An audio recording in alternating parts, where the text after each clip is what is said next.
this is my favorite part about talking about Word, and that is tips and tricks for making life easier. If you understand the basics, here are some little things that can make life much easier for you. Let's start with text formatting. If we highlight some text, and then instead of going up here to our menus, well, how we normally format it, we might run up here to our font menu here, size menu, bold, italic, underline. We may even throw ourselves into format font or format paragraph.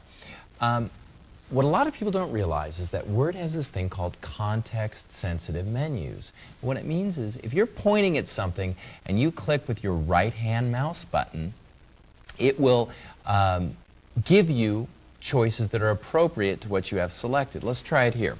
With this selected, I click the right mouse button, and look what happens. It comes up with some commands that might be relevant right here, like cut or copy it.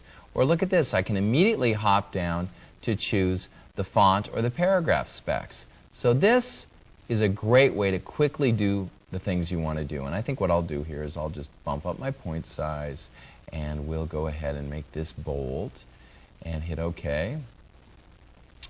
And I'll show you how to do the same thing with paragraph. If I had clicked here, I could have chosen the paragraph setting and done any of these things here, such as indenting, but I'll cancel that for now.